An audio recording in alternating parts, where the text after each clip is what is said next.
사도신경으로 우리의 신앙을 하나님께 고백하겠습니다. 나는 전능하신 아버지 하나님 전지의 창조주를 믿습니다. 나는 그의 유일하신 아들 우리 주 예수 그리스도를 믿습니다.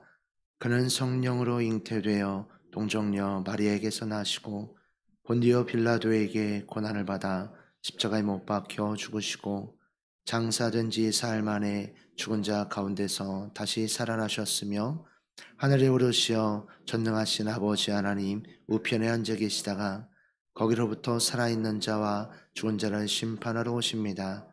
나는 성령을 믿으며 거룩한 공교회와 성도의 교제와 죄를 용서받는 것과 몸의 부활과 영생을 믿습니다. 아멘. 우리 함께 찬송가 90장 우리 함께 찬양하시겠습니다. 찬송가 90장입니다.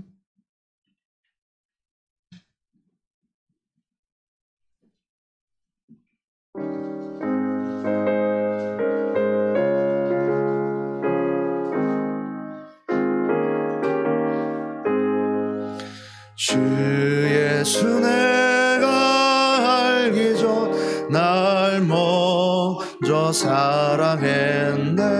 그 크신 사랑 나타나 내 영혼 거듭났네. 주 내 맘에 늘 계시고 나 주의 안에 있어. 저 포도비유 같으니 참 좋은 나의 친구. 내 친구 대신 예수님 날 구원하시려고 그 귀한 몸을 버리사 내 죄를 대속했네.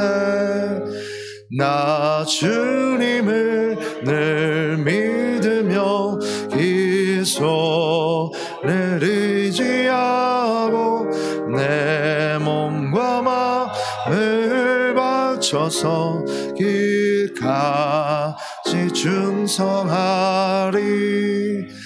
내 진실하신 친구여 기는 내 내려주사 난 항상 보호하시고 내 방패 되옵소서.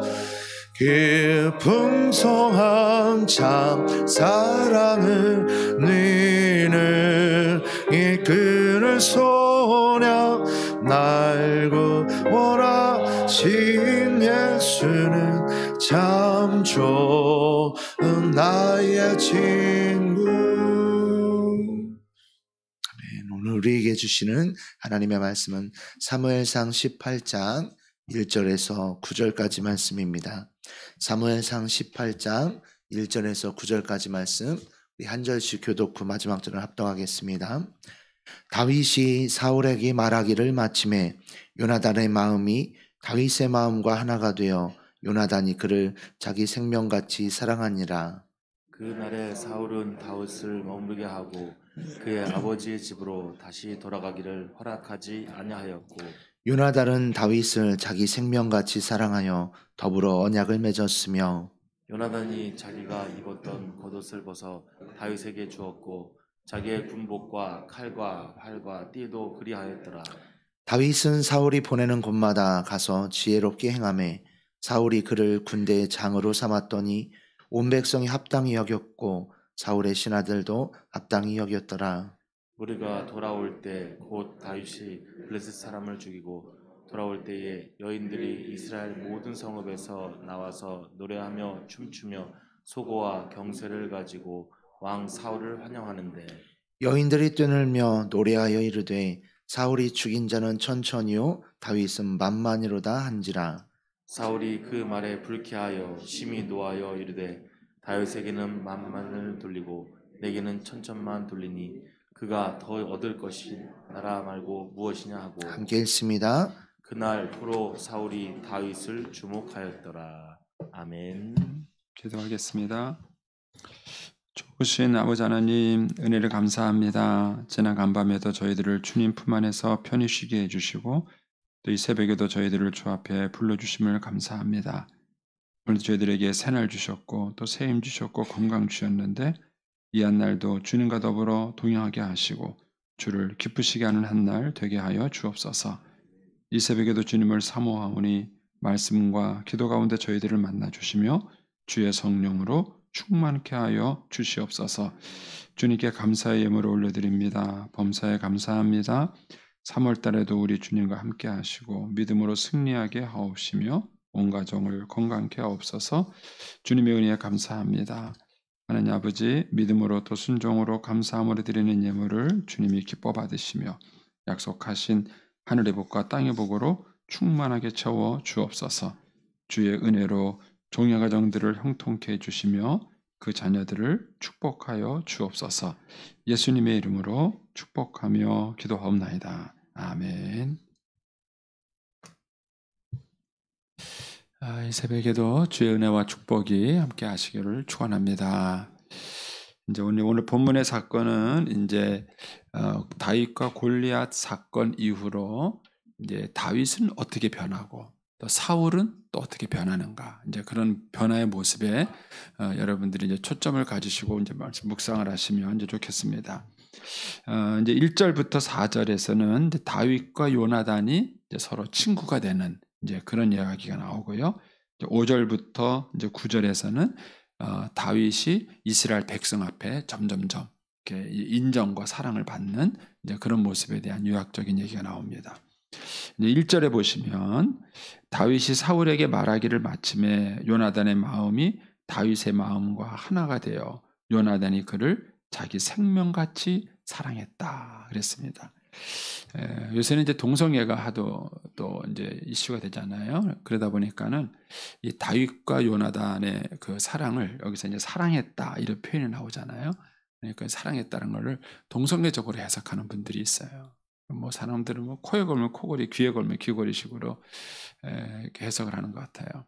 근데 이제 여기서 이제 사랑했다는 얘기가 만약에 성적인 사랑으로 만약에 해석을 한다면, 만약 그렇게 한다면, 이제 그 뒤에 가서 이제 5절에 가서 보면 다윗은 사울이 보내는 것마다 지혜롭게 행하며 사울이 그를 군대의 장으로 삼게 되고 온 백성이 그를 합당히 여기고 사울의 신하도 그를 합당히 여겼다는 말이 나옵니다.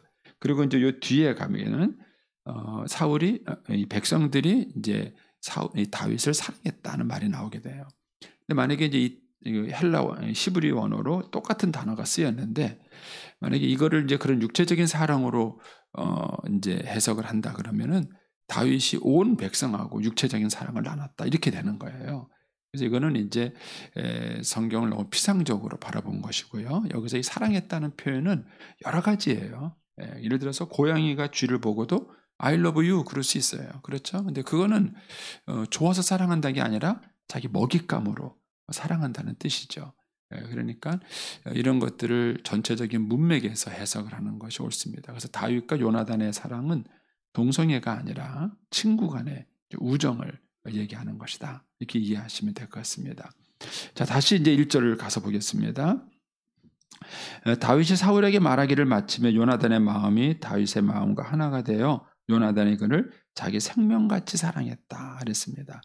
이 다윗이 골리앗과의 싸움 속에서 다윗이 크게 얻은 축복이 있다면은 요나단이라는 친구를 얻은 거예요. 어떤 사건을 우리가 이제 경험하게 되면 그 사건 속에서 보이지 않는 그 사람의 마음이 나오는 거예요. 우리 이제 성경에서 그런 맥락이 중요하다고 이제 어제도 말씀을 드렸죠.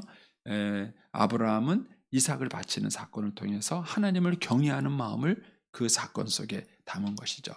이 다윗은 골리앗과의 싸움 속에서 하나님의 명예가 실추되는 것이 분노가 난 거죠. 그리고 그가 하나님의 영광을 위해서 골리앗과 싸움을 하게 된 것입니다. 그러니까 이 어떤 사건은 보이지 않는 그 사람의 마음을 드러내는 사건이 되는 것이죠. 이 사건이 그 사람을 알려주는 겁니다. 잠언 27장 19절 말씀을 나중에 찾아보세요. 뭐 지금 찾아도 좋지만 이제 잠언 27장 잠언 27장 19절 말씀에 보면 이런 말씀이 있어요. 물에 비치면 얼굴이 서로 같은 것 같이 사람의 마음도 서로 비치느니라 그랬어요. 그러니까는 이렇게 물속에 이렇게 보면은 자기 얼굴이 그대로 비치잖아요. 예, 예. 그 이성우와의 그런 게 있었잖아요. 여우가 이렇게 고기를 물고 가다가 이제 냇가를 지나가게 됐는데 자기 얼굴이 거기 비친 거를 보고 어떤 놈이 고기를 물고 있잖아요. 그거 뺏으려고 왕 하다가 자기 배가 떨어뜨렸던 의소부화가 있잖아요. 이제 그 모습이 그대로 비치는 거예요. 근데 그런 것처럼 사람의 마음도 서로 비추는 거예요. 그래서 이게 사람을 가만히 보면요, 끼리끼리 보이는 거 아세요? 사람들이 자기 수준끼리 보여요. 부정적인 사람은요, 부정적인 사람끼리 보여요. 긍정적인 사람은요, 긍정적인 사람끼리 보이고요. 신앙적인 사람은 신앙적인 사람끼리 보여요. 신기해요. 왜냐면요, 사람은 마음이 서로 비추게 돼 있어요. 자기 같은 사람하고 살아요. 근데 이제 이 원리가 굉장히 중요해요. 요나단도 하나님을 정말 사랑한 사람입니다. 뭘 보면 알 수 있습니까? 이 앞에서도 요나단이 하나님을 의지해서 전쟁에서 이긴 사건이 16장에 나와요. 그런데 이 뒤에 가서 보면은 자기 아버지하고 갈등이 생기잖아요. 사실 요나단은 아버지를 사랑한 사람입니다. 그래서 끝까지 아버지하고 싸우다가 아버지랑 함께 전장에서 죽어요. 근데 그럼에도 불구하고 자기 아버지가 다윗을 미워하는 것은 합당치 않다고 생각합니다. 근데 이게 참 어려워요. 사람이 본능을 극복하는 것, 어떤 본성을 극복한다는 것이 참 쉽지 않아요. 근데 요나단에게 있어서는요, 하나님이 우선이었어요. 하나님이 우선, 자기 생명보다도 우선이었어요. 그러니까는 자기 아버지지만 자기 아버지가 다윗을 미워하는 게 합당하지 않다고 그는 판단한 것입니다. 그래서 다윗을 사랑하죠. 그러니까는 요나단의 중심에도 뭐가 있었느냐면은 하나님이 있었어요. 다윗의 중심에도 뭐가 있었느냐면은 하나님이 있었어요. 그러니까는 하나님을 좋아하는 사람끼리 만난 거예요. 하나님을 좋아하는 사람끼리. 그래서 그 둘이 정말 사랑해요. 그래서 3절에 가면은 그런 말 있지 않습니까? 요나단은 다윗을 뭐라고요? 자기 생명같이 사랑했어요. 자기 생명같이 사랑했습니다. 그래서 더불어 이제 함께 깊은 우정을 나누게 되죠. 나중에 이제 다윗도 이제 자기가 왕위를 차지하고 난 다음에 요나단의 유일한 혈육이 무비보셋이에요. 그런데 이제 먼저 있던 정권은 죽는 거죠. 나라가 바뀌어서 왕이 바뀌면은요, 이제 반란의 씨앗이 있기 때문에 싹 숙청하는 게 세상의 도리예요.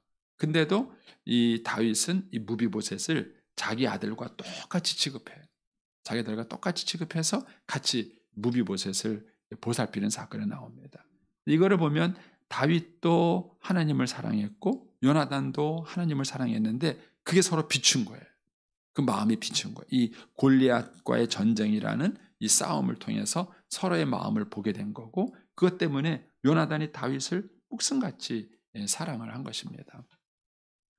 이제 우리가 자녀들을 키울 때 부모들은 어떻게 생각하느냐면요, 내 자녀가 밖에 나가서 좋은 친구를 사귀길 바라요. 그래서 어떻게 하냐면은 나쁜 친구는 떨쳐버려요. 떨쳐버려요. 너네 사귀지 마라. 너 얘하고 사귀라. 이렇게 말을 해요. 근데 여러분들이 키운 만큼 사귀는 거예요. 여러분들이 자녀들의 마음속에 뭘 심어주느냐에 따라서 그 아이가 밖에 나가서 자기 마음에 비추는 아이를 사귀는 거예요. 제가 청년들한테 이제 결혼과 데이트 학교 이렇게 진행을 하다 보면은 아이들이 이제 흔히 하는 질문 중에 하나가 어떻게 좋은 사람 만나요? 그거예요. 어떻게 좋은 사람 만나요? 그 질문이요. 어떻게 뭐라고 답변해야 돼요, 여러분? 어떻게 좋은 사람 만납니까? 좋은 사람 만나는 뭐 특별한 기준이 있나요? 저도 이제 그런 질문을 받으니까 뭐라고 답변해야 될지 모르겠더라고요. 그래서 이제 하나님께 기도하면서 성경을 보다가 제가 이 잠언의 말씀을 깨닫게 된 거예요. 얼굴이 비추는 것처럼 마음이 비춘다. 그러니까는 좋은 배우자를 만나는 비결은 자기를 준비하는 거예요. 사람은 자기가 딱 준비된 사람만큼만 만나는 거예요. 자기가 딱 준비된 사람만큼. 그러니까는 그 마음 속에 다윗과 같은 마음을 갖고 있으면 요나단과 같은 친구를 만나는 거예요. 요나단과 같은 친구를 만나야 돼요. 그래서 좋은 믿음의 배우자를 만나는 방법은 뭐냐? 그거는 본인이 하나님을 사랑하는 마음을 갖는 거예요. 예, 본인의 품성이 있는 것이죠. 그래서 이것이 같은 사람들을 만나게 된다는 것이죠. 다윗과 요나단이 이 골리앗 사건을 통해서 그렇게 해서 이제 서로 만나게 되는 것을 봅니다. 이제 또 하나 이제 재미있는 사건은 이제 5절과 이제 1절을 또 연결해서 보는 것입니다. 이제 5절에 보시면 다윗은 사울이 보내는 곳마다 가서 지혜롭게 행하며 사울이 그를 군대의 장으로 삼았더니 온 백성이 합당히 여겼고 사울의 신하들도 합당히 여겼다. 자, 이 골리앗과 사건 이후로 요나단이 다윗을 좋아했죠. 그 다음에 2절에 가시면 그날에 사울은 다윗을 머물게 하고 그의 아버지 집으로 돌아가기를 허락지 않았다. 이런 얘기가 나와요. 그러니까 사울도 다윗이 마음에 든 거죠. 그는 요나단도 다윗을 좋아했고 사울도 다윗을 좋아했고 그 다음에 5절에 가면은 백성들이 또 다윗을 좋아했어요. 그래서 다윗을 군대의 장관으로 아마 이제 장교로 세웠겠죠. 세운 것을 백성들이 다 좋게 여겼어요. 뿐만 아니라 뭐죠? 사울의 신하들도 그거를 좋게. 여기서 말하는 사울의 신하들이라는 것은 사울의 신복들이에요. 사울의 최측근들, 그 신복들인데 그 신복들도 다윗을 아주 좋게 여기고 그를 군대의 장으로 여긴 거에 대해서 합당하게 여겼다는 것입니다. 여기서 이제 우리가 또 재미있는 원리를 발견합니다. 로마서 14장 18절에 보면은 이런 말씀이 있어요. 이로써 그리스도를 섬기는 자는 하나님을 기쁘시게 하며 사람에게도 칭찬을 받느니라. 그러면 어떤 사람이 정말 목숨과 힘을 다하여 하나님을 사랑하면은요, 사람에게도 사랑받게 돼 있어요. 사람에게도. 제가 이제 그 부모님들을 이제 어렸을 때 키울 때, 특히 이제 요즘은 우리도 이제 유치원을 하지만 무슨 일이 생기면 엄마들이 쭉 전화해요. 쭉 전화해가지고 막 왜 그러냐고 막 따지고 막 그렇게. 근데 이제 제가 이제 그런 이제 어머님들한테 그렇게 말해요. 언제까지 아이를 그렇게 키울 거냐? 이 아이는 크면 클수록 세상을 나가게 돼 있어요. 부모 품을 떠나게 돼 있어요. 그리고 자기 실력으로 세상을 상대해야 돼요. 세상 사람들을 만나야 되는 거예요. 그런데 그 아이가 1차적으로는 부모님과의 관계를 갖는 거예요. 근데 부모님과의 관계에 버릇이 없으면 밖에 나가서 버릇이 없는 거예요. 부모님은 그 자녀를 사랑으로 용납으로 다 받아줘요. 그 아이를. 뭐 안 받아줄, 부모가 자식을 못 받아줄 게 어디 있어요. 그런데도 그 부모가 자식을 볼 때 이놈 시키 못된 놈 이렇게 하면요, 남들 볼 땐 더 못된 거예요. 부모 눈에도 그 정도면 남들 볼 땐 더한 거예요. 그 다음에 형제관계. 형제관계에서 이게 형제관계도 일종의 대인관계예요. 근데 그 형제들 사이에서 그 대인관계에서 형제들끼리도 우애가 좋아야죠. 그런데 늘 엄마가 보호해. 안 돼! 안 돼! 엄마가 편애하는 사람 있죠? 큰아들만 편애한다든지 뭐 막내만 편애한다든지 누군가를 편애해가지고 막 감싸고 돌아요. 그래갖고 형제들 사이에서 불균형한 인간관계를 가져요. 그럼 거기에 이렇게 학습이 되고 나면 밖에 나가게 되면은요, 좋은 인간관계를 못 가져요.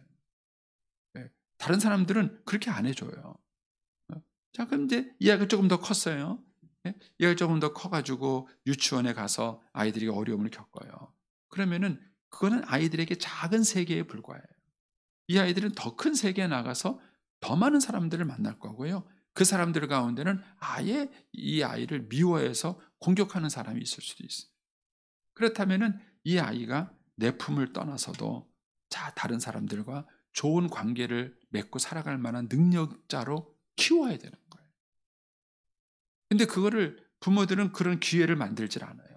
요즘 부모들은 뭐 자기 애에게 무슨 일이 생기면 그냥 툭 돌아가서 그냥 탁탁하고 탁 이렇게 해결하는. 근데 그렇게 안 되는 순간이 와요. 부모가 해줄 수 없는 순간이 와요. 그러면 그 아이는 큰 위기를 겪게 돼요. 그런데 좋은 대인관계 훈련 중에 하나가 뭐냐? 하나님을 사랑. 그러면 다윗은 목숨을 걸고 하나님을 사랑했던 사람이에요. 근데 이 목숨을 걸고 하나님을 사랑했던 다윗을 하나님은 절묘하게 훈련시키십니다. 하나님이야말로 사람들을 훈련시키기에 탁월하신 분이세요.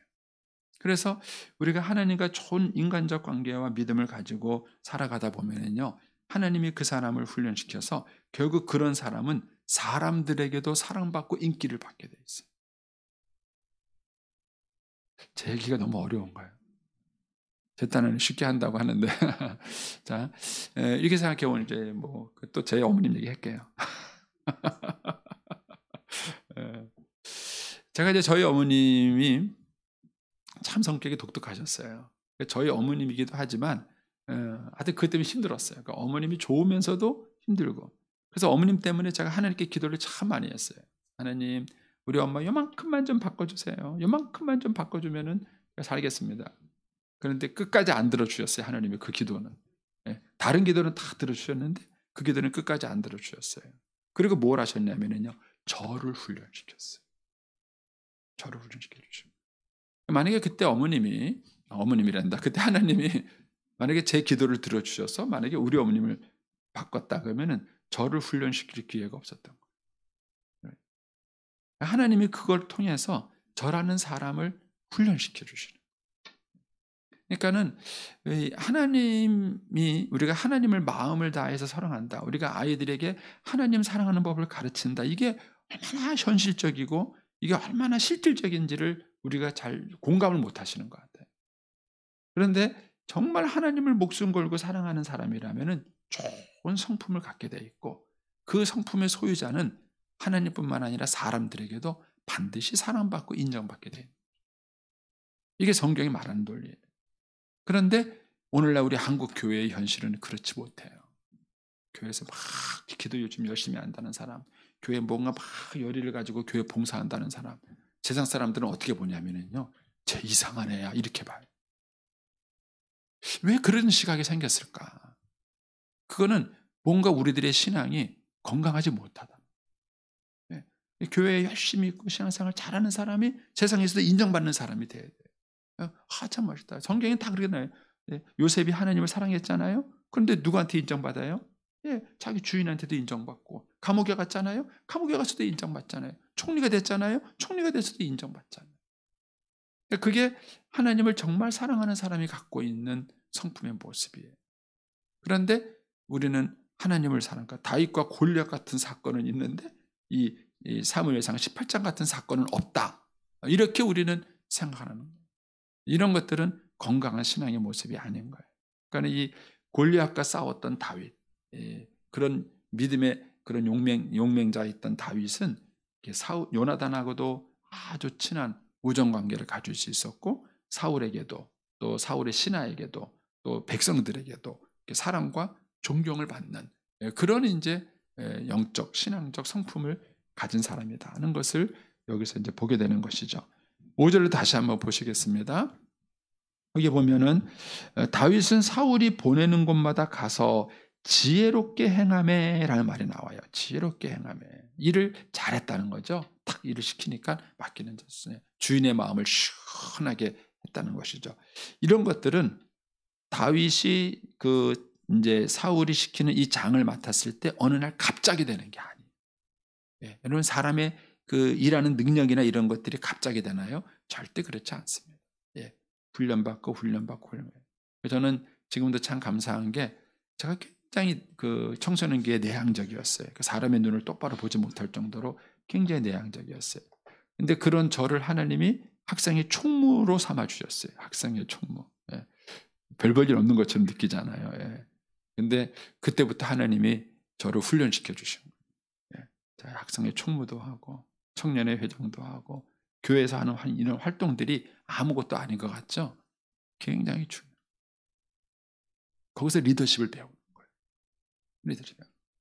다윗은 이미 이때 준비된 사람이었어요. 한 사울 왕이 어떤 일을 탁 맡겼을 때 그거를 지혜롭게 탁 처리할 만큼 이미 준비된 사람이에요. 어디서 그걸 준비했을까요? 성경에는 자세히 나와 있지 않지만 있는 정보를 최대한대로 활용한다면 그가 목동일을 하면서 지혜로웠다. 아버지가 맡겨준 그 목동의 일, 그 작은 일을 하면서도 그 작은 일을 하면서 이 다윗은 리더십도 배우고 일을 처리하는 법도 배우고. 그래서 이렇게 김장할 때 보면은요, 그런 얘기를 해요. 연세 드신 분들, 젊은 사람들 막 섞여서 일하잖아요. 섞여서 막 일하다 보면은 어른들이 그런 얘기를 해요. 아, 저 사람 살림하는 사람이다. 안 하는 사람이다. 대번에 안 되는 거예요. 뭘 갖고 알죠? 일머리를 아느냐 모르느냐는 거예요. 어떤 사람은 도대체 열심히 일을 하는데 일머리를 몰라. 그러니까 도움이 안 돼, 도움이. 어떤 사람 보면은요, 일머리를 알아요. 그래서 이제 젊은 사람들이 일머리를 알았을 때 나이 드신 분들이 그런 얘기를 해요. 아유, 목사님 누가 이렇게 해요? 이렇게 얘기를 해요. 옆에서 일을 할 때 일머리를 안 가요. 탁탁탁 벌써 도와주는 거예요. 그런 눈에 딱 띄잖아요. 벌써 다르네. 왜요? 집에서 자기 살림 해본 사람이에요. 근데 집에서 살림 안 해본 사람은 와서 봉사를 해서 일을 하는데 일머리가 몰라요. 이게 다윗은 그가 이미 목동에서 목자 일을 하면서 잘 준비된 사람, 잘 준비되고 훈련된 사람. 그리고 어느 날 하나님이 골리앗 사건을 통해서 그를 역사의 중심으로 탁 끌어다 놨을 때 빛을 쫙 본 거예요. 왜냐하면 준비된 사람이기 때문에. 그래서 무명의 시절은 무명의 시절이 아니에요. 그 무명의 시절을 잘 보내야 합니다. 사람들은 자꾸 자기 이름이 드러나고 두각을 나타내는 것만. 우리가 이제 정치인들도 보면 그렇잖아요. 그 사람이 딱 뜰 수 있는 기회가 생겼는데 결국은 뜨지 못하고 가라앉는 사람들이 많아요. 왜요? 준비가 안 된 거예요. 준비가 안 된 거죠. 잘 준비됐을 때 그가 이제 백성과 사울의 신하들에게도 사랑받는 모습을 보입니다. 그 다음에 이제 9절에 가면은 이제 이 사건이 이렇게 끝나요. 그날 후로 사울이 다윗을 주목하였더라. 왜요? 거기에 이제 7절에 가서 보니까 다윗과 사울이 전쟁터에 나가서 승리하고 돌아오는데 백성들이 사울이 죽인 자는 천천히요, 다윗이 죽인 자는 만만이다. 이런 걸 다윗을 더 칭찬했죠. 그러니까 8절에 가니까 사울이 그 말에 불쾌했어요. 심히 화가 나왔어요. 이놈이 나보다 더 인기가 좋아? 하고 화가 난 거예요. 그래서 그날부터 사울이 다윗을 주목해서. 왜 이렇게 됐을까? 여기는 이제 리더라는 관점에서 이제 여러 가지로 이 말씀을 묵상해 볼 수 있어요. 첫째는 리더가 자존감이 참 좋아요.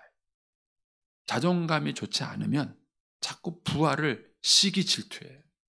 그 사람 밑에는 좋은 사람이 있을 수가 없어요. 왜요? 자꾸 좋은 사람이 있으면 시기해요. 자기보다 잘나면 안 돼요. 제가 이제 밀양에 있을 때 그런 얘기를 들었어요. 이웃교회에 어떤 분이 와서 저한테 그런 얘기를 하더라고요. 자기는 여기 장로님이 자기를 불렀대요. 그래서 갔대요. 왜 갔더니 그분이 뭐라 그러냐면은 왜 나보다 11조 많이 하냐고 뭐라 그러더래요. 그 얘기를 듣고 얼마나 기가 막힌지 그런 거예요. 자네가 말이야 나보다 11조를 많이 하면 내 체면이 뭐가 되냐 그랬다는 거예요. 그런 교회가 어떻게 교회가 될 수 있겠어요? 그러니까는 리더가 좋은 자존감을 갖고 있지 못하면 자기 주변에 있는 사람들을 자꾸 시기하고 질투하게 돼요. 그러면 좋은 사람을 자꾸 떨쳐보낼 수밖에 없어요. 좋은 리더는 건강한 자존감을 가져요. 그런데 이 건강한 자존감을 형성하는 기초가 어린아이예요. 여러분들이 어린아이를 사랑을 잘 받고 크는 아이로 만들면 그 아이가 건강한 자존감을 가지고 좋은 리더의 발판을 준비하는 것입니다. 뿐만 아니라 리더가 된 사람은 건강한 자존감이 중요하죠. 자, 그런데 여기 보면 사울은 백성들의 말에 굉장히 민감했어요. 그 리더가 가지고 있는 단점 중에 하나가 그거예요. 리더는 여러 사람들을 끄는 입장에 있다 보니까 여러 사람들의 말에 민감할 수밖에 없어요. 리더는. 그래서 막 백성들이 막 힘을 몰아주면요, 막 글쎄 정치인들 그렇잖아요. 여론이 와서 인기가 오면 막 그냥 좋은 거고, 또 이제 뭐 맨날 여론조사 하잖아요. 뭐 여론조사 맨날 했고 이렇게 떨어지면 또 뭐 힘이 없고 뭐. 그러니까 이제 리더라는 그 속성이 누군가를 지도하고 이끄는 자리에 있다 보니까 항상 그 사람들의 평가나 말에 민감할 수밖에 없어요. 그리고 거기에 어떤 그 반응을 보일 수밖에 없는 것이죠. 근데 문제는 그 리더가 자기 리더십의 권위나 그 기초를 백성들의 인기에 두면 문제가 되는 거예요. 그러니까 이 사울은 자기의 그런 왕으로서의 그런 권위와 안정감을 백성들의 평가에 둔 거예요. 그러니까 백성들한테 좋은 평가를 받을 때에는 막 자신감이 넘치는데 백성들로부터 부정적인 평가를 받으면 그 다음에는 이제 문제가 되는 거예요. 그러니까 이 문제가 돼서 굉장히 예민하다 보니까 결국 이 정함이 없는 여론에 이렇게 흔들리게 되는 거예요. 결국 이것이 사울을 망가지게 만듭니다. 근데 사울을 왕으로 만든 것은 백성이 아니에요. 누구였죠? 하나님이 만드신 거예요. 하나님이 사울을 택해서 왕으로 만드셨어요. 그리고 사울이 왕이 될 때에는 반대하는 사람들도 있었어요. 근데 그럼에도 불구하고 하나님이 사울을 세워서 왕으로 만들어 주신 거예요. 그런데 사울 왕이 이걸 잊어버린 거예요. 이걸 잊어버리고 하나님의 평가는 관심이 없고 사람들의 평가에 민감해지기 시작한 거예요. 그러니까는 다윗이 사람들로부터 좋은 평가를 받으니까 다윗을 시기하고 질투하고 나중에는 다윗을 죽이려고 막 모든 국력을 낭비하는 어리석은 일을 하게 되는 것입니다. 그래서 저와 여러분의 삶의 안정감이 어디 있는가를 보셔야 돼요. 다윗은 여호와는 나의 산성이시여 나의 피난처시여 나의 요새시여 나의 반석이시다 이렇게 말해요. 다윗은 자신의 모든 권위와 자존감의 근거가 하나님께 있었어요. 하나님께 있었어요. 그러니까 이것을 우리가 잘못하게 되면 사람들의 평가에 너무 예민해지게 되고 자칫하면 사람들을 시기하고 질투하고 내 옆에 있는 사람들을 이렇게 밀어내는 그런 실수를 하게 되는 것이죠. 사울은 그런 면에서 부족했어요. 반면에 다윗은 시간이 가면 갈수록 하나님께 집중합니다. 하나님을 사랑하는 것이죠. 결국 그것이 다윗의 리더십을 쫙 세워가는 그런 모습이 됐던 것입니다. 저와 여러분이 오늘 하루를 살아갈 때에도 정말 마음을 다하여 하나님을 사랑하고 하나님이 우리의 반석과 또 피난처가 되시기를 축복합니다. 기도하겠습니다. 오늘은